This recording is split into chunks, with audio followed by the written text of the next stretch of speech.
goal setting. How do you come up with your goals? Are you going to be the type of person that wants a strategy in place, something that's extremely attainable on a daily, weekly, monthly, and yearly type goal setting? Are you going to be the person that wants the extravagant goals, the ones that don't sound realistic to many people? I think that it's very, very important to actually have both. I recently sat down with Ryan Pineda and we discussed this on his podcast. He has some amazing goals for, in this case, a dream house that he's building.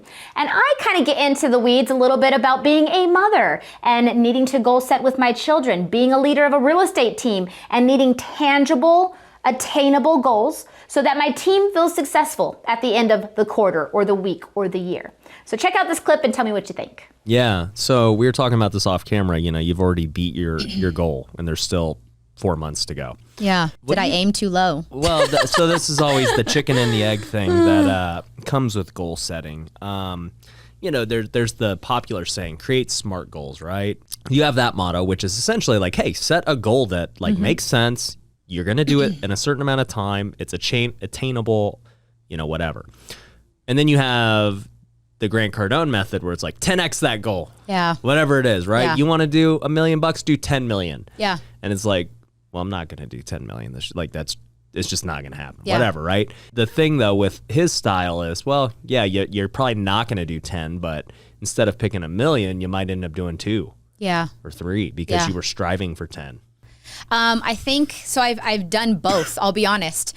I think you came to a panel that I had talked on a few years ago, and they asked us that kind of numeric goal. How many deals do you want to do next year? Mind you, this was 2019. And I said, I'm going to double down. Like, I'm going to do double. And I had all these strategies in place to double down. So my brain was like, I'm going to double my numbers, double. And then COVID hit.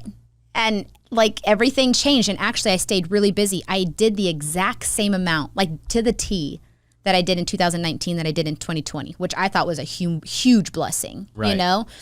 But it was enough of like a whack on the head or the face that's like, here's real life curveball, you know? Yeah. That I had these like ambitions for that doubling down and I didn't get it. So it just made me reevaluate. And I'm like, okay, I want something truly, no kidding, attainable because I want to hit it, not just for myself, right? Like, but for my team. Yeah. You know what I mean? I want to hit that for my team. Yeah. So I kind of did both. Double.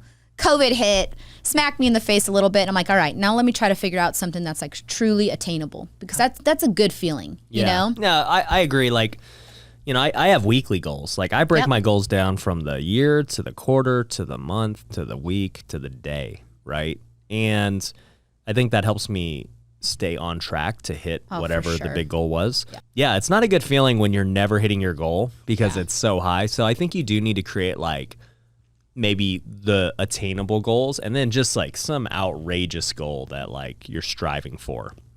And I think it will like help you start thinking differently. So as you can see, we go back and forth. And I learned a lot when COVID kind of struck me. And I did talk about it in that little clip. But essentially, going into the year 2020, I had some really big goals of like doubling down on my real estate numbers. And when COVID hit, I didn't get to see those numbers come to fruition. It's a little bit of a smack in the face. Now I'm super blessed and really excited about the numbers and the amount of money that my real estate team did. But at the same time, it's a little deflating when you don't always achieve your goals. So I believe in having both. For me personally, Falisha Rexford, I always have to have those obnoxious goals. I like to stand in the mirror and do those power poses. I will do this in life. I will see this. I will be this person.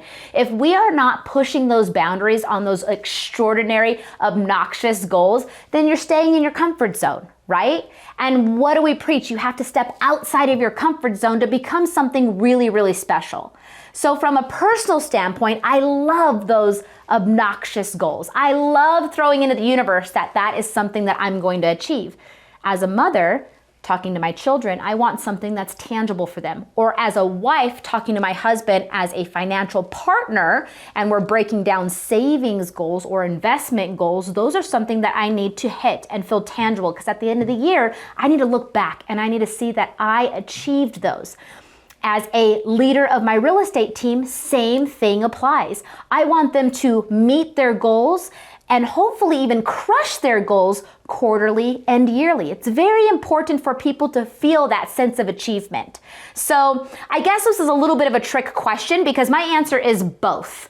If you're trying to do some goal setting, should they be extravagant and crazy? Yes, absolutely. Should they also be a tangible and relatable thing? Absolutely. Because we're human, and that sense of success really can take us a long way. I hope that you enjoyed this video, and I sometimes really hate that YouTube is one way because I would love to have a conversation with you in this. If you have any comments, drop them down below. I will definitely get back to you. And remember, at the end of the day, who's your homegirl? I'm your homegirl.